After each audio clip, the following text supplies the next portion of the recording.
Amelia Island has been one of the best kept secrets in the history of the United States, I believe.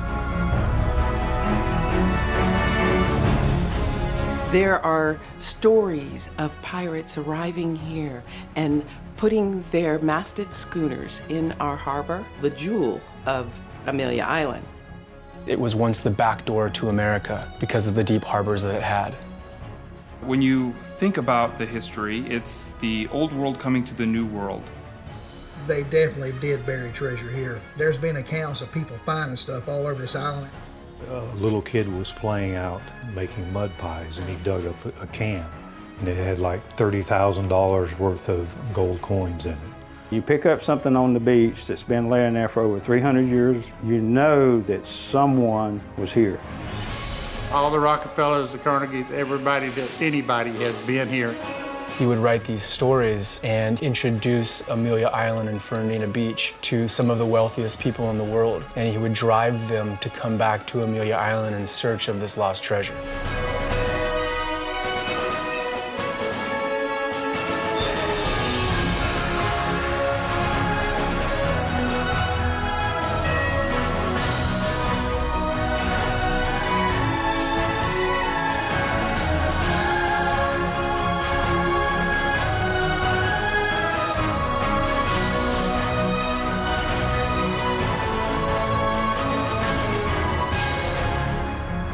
Love Amelia has been telling the island's story for a while, but we never knew this part of its hidden history.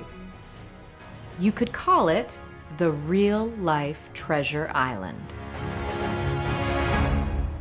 The first stop in our exploration, the Amelia Island Museum of History. Amelia Island is named after King George's daughter, Princess Amelia. Well, there was a gentleman that came through here by the name of Oglethorpe. And Oglethorpe knew of Princess Amelia and thought if he could connect with King George, he could probably have some funding for his ideas and his dream. So he said, I would like to name this island I found near to a place where I have a plantation and I'm building and expanding into what is called Georgia. And I would like to name it after your daughter. She is fair, she is beautiful. This island is perfect to have her namesake. We have deep waterways here. And years ago, before man manipulated the waterways with jetties and things, you could sail completely around this island. You could sail all the way around with these galleons that pulled a 28-foot draft. But the deep water harbors is why they would come in here, and freshwater too. We have a lot and had a lot of freshwater springs on the north, central of the island and south of the island. And the French, the Spanish, and the English, they knew it. And they would come in here and service their ships. So these are natural trade routes. And the reason why I say natural trade routes, these are flowing currents, the Gulf Stream. So they would sail from Spain, they would come up into the Caribbean, land bridge over from Mexico into the Pacific because they traded with the Asians. Wow. One reason why they did that is because there was no tax on jewelry at the time. So they would take their raw bullion, have it smelted and turned into jewelry, and then bring it back to Spain. So then they would sail back this way, come down the coast of California and back to Mexico. Land bridge everything back across the Mexican peninsula into the Gulf of Mexico. So this is why piracy was so hot and heavy here in the Caribbean. All those routes come together here, right? They all kind of lead. Exactly. Well, the last place to get fresh water is Amelia Island. Island. Before you cross. Before you made that turn to head back to Europe was Amelia Island. That's why it's always been a strategic harbor. Because the port was so strategic, it was very attractive to conquerors. That's how the island achieved the unique distinction of being the only place in America to have been under 8 different flags. 8 different flags, or you can even look at it as 8 different sovereigns. The first being the French. They were the first ones to raise the flag, and from there the Spanish came in. From the Spanish we went to the Brits, the British flag. From the British flag there was a period of what we call chaos period, and the flags went up and down and very quickly. The first flag was the Patriot flag. The second flag was the Green Cross flag. It also came down very quickly, and the next flag was the Mexican Revolutionary flag. Wasn't long before that flag was gone, and then basically we had the Confederate flag. After the Confederate flag of many years, then along came the American flag, which still flies today with many more stars on it.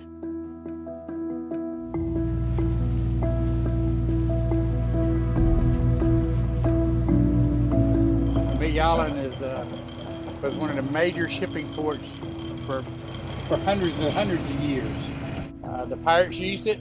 Yeah, so what about the pirates? Why was it so attractive for pirates? The pirates came here years ago. Blackbeard's been through here. Lewis R. Reed. They go on and on and on. Blackbeard had come in here several times. He was from South Carolina, and he was actually married to the governor's daughter. So Blackbeard traveled in and out of here quite often. There were a lot of famous pirates in here. Edward Teach, Jean Lafitte was in here, and Bonnie. I mean, the list goes on and on. It was a big natural hub, and they would come in here. Plus, the Gulf Stream runs close, so they had to come right by here. So that whole area here and all the way to South Florida and the Caribbean was a hub that they knew these merchant ships laden with treasure, tobacco, rum, all this stuff. They knew that they were there for the picking. There are stories of pirates arriving here, and you could line up all the masted schooners and you could walk from one ship to the other. So the story goes. This was a hub for piracy because of the lack of a garrison. The garrison had moved further south to St. Augustine, and so basically, you know, the pirates who are criminals are not going to hang out where the police station's at. The other big hot spot up and down this coast was in Nassau. Ironically, this is Nassau County, and they used to call this Nassau North, referring to the piracy like the Bahamas. Rum has really become a very popular tiki item, and the great thing is it does have that pirate history behind it as well. Pirates and sailors in general, you know, the pay may not be steady, but the morale was always kept up by the spirits, and rum in particular. So, you know, it has a history in terms of a practical sense, and then it certainly has all the allure and folklore that went around with the high seas and piracy in general during those days. Ah, the golden era to bring people down from New York City. They could come down on luxury liners. You could come here, unload, and enjoy the wonderful riches that were here. It could be the weather that is much different from the cold. It could be the waters, which was rumored to have healing powers because they noticed the people here were relaxed and welcoming and full of life. Palace is the oldest operating saloon in the state of Florida. There's been tons of people come through here. All the ship captains used to meet here and talk about their voyages, where they were going. All the Rockefellers, the Carnegies, anybody has been here in the Palace. My great-grandfather's name is T. Howard Kelly. He was born on Amelia Island. He was a writer, and he would write beautiful stories about Amelia Island, and he would have them printed in the New York Times or the Florida Union or other big publications that he was working for at the time, like Esquire magazine. He would write these stories, and he would go out there and he would introduce Amelia Island and Fernandina Beach to some of the wealthiest people in the world, the Carnegies and families like that. And he would drive them to come back to Amelia Island in search of this lost treasure. I met T. Howard Kelly once when I was a kid. I was about 12, 13 years old. I worked for his wife and the family for a little over 32, 33 years. He would tell us stories about the treasures that was here on the island. These guys, his group of millionaire buddies, they would gather up and have these treasure excursions on the island. They would come into the harbor here with their yachts and get together and come up with a strategic plan, and they would go out and barrage the jungles of Amelia. That's what they called it back then. Yeah, the rich sportsmen to seek buried pirates' gold. Hemingway was here. Really? Yeah, he was a writer. He was here, and he ended up in Key West. But he used to come here and see Mr. Howard. They could come out of the hotels, hook up with the local people, go on excursions that allowed them to explore the island, explore the beaches, and hear tales of pirate treasures. And how shall I say, infamous people that may have left their mark here. We're talking pre-World War II. So there's one thing that hasn't been invented yet, the metal detector. Oh. They were out scavenging rakes, hoes, intestinal fortitude. I mean, no insect spray, no snake chaps. No, they were brave back then, and they actually were successful at it. They found lots of treasure. So when they would find these coins that would date back to the 1700s and the 1800s, it was only their assumption that it was pirate treasure. Travis took us to Fort Clinch State Park, where nature and history are everywhere within its 1,100 acres. Here, you can feel what the island would have been like during the pirates' heyday and when T. Howard Kelly and his friends were exploring it. Yeah, you can definitely see how you could hide a lot of stuff here. And also lose it if you would have hit it and then come back and try to find it at another date. Right. It would have been impossible to find it.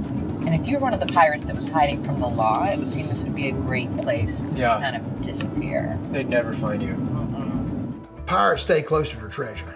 One of the most famous pirates to ever been here was Captain William Kidd. And he actually wrote a poem talking about his treasure where he had buried it. And the poem goes that he buried 6 chests in as many places along the beautiful shores. So he talks about burying treasure here. And I'm guessing maybe some of the little islands in the river somewhere, but he talked about burying them along the coast of Amelia Island. And this is the spot. This is where I truly think there's a lot of pirate activity. This makes the most sense. Yeah, it really does, right? Because with the water and the... It's almost like having a gas station off the side of the highway. Yeah, exactly. I've always, had the theory that's been passed down from one generation to the next that they came in here through St. Mary's and would have gone straight out to one of these little barrier islands, or they would have come right here, just make a quick stop, and then all of a sudden you had this whole canopy of jungles to be able to bury the treasures. And they would have probably gone deep into the forest and found that perfect tree. We gotta watch out for this spider here. Look at this. Wow.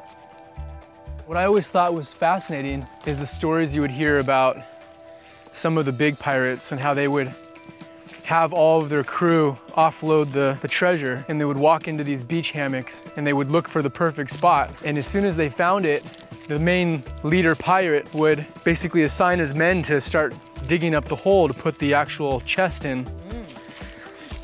So you find a big trunk that had some branches that were pretty sturdy coming out. That way you could mark on the tree, throw a rope over, drop your chest inside the hole, kill off the rest of your crew. You were the only one who knew it was there. Yeah. And then you were back out to Fernandina Beach to have a good time. Wow. Off the coast of Amelia, hidden pieces of 8. Maybe today is my lucky day. It's only been recently that you start to realize it's not necessarily pirate treasure, but lost Spanish galleons that were wrecked at sea or were lost in hurricanes. And as those ships broke apart, all that heavy material would drop down into the bottom of the ocean floor, and over the last hundreds of years, it would push that debris to the island. It would push it on shore. It's all up and down the beaches here. It's in the inland. There's people that find bits and pieces, and they be in their yards. They've dug up treasure. They've dug up all kinds of stuff. These are shipwrecks that are known wrecks that are all along the coast. And just look at all the hundreds. There's a ton of them, and they're all very close to Amelia Yes, Island. and these are chartered wrecks, and I can promise you there are probably 10 times that many that we haven't found yet. That being said, we do have a real significant artifact. It's called a jeweler's furnace. It's the only one like it in the world, and I'll show it to you. It's here. Let's take a look. Here. This is it. It's a little iron, crude-looking little furnace, and that furnace would have been with the royal jewels, which is the Queen's dowry. And guess where it was found? On the south end of Amelia Island, almost 20 years ago, under about 3 foot of sand. And it would have been aboard a vessel of significant cargo, and the royal jeweler would have been accompanying the Queen's jewels on its way back to Spain. It's hard to believe, isn't it? Yes. I've heard a rumor that you are like the real-life Indiana Jones. I've heard that rumor too, Really? but I'm just an archaeologist. Oh. Underwater archaeologist. Underwater archaeologist. Yeah. Do you feel that within the near future you might be finding something cool? I really do. I can't tell you. It's a secret. But I think you have a good feeling. I got a good feeling about it. Growing up, being told about all these stories, I was always extremely passionate about the treasure. But as you get older and you go through life, you start to realize that the real treasure is the island. It's not about what you find or where you find it, it's about the people and the history that this island has. And this island has more history than anywhere else in the United States. And that's the true treasure.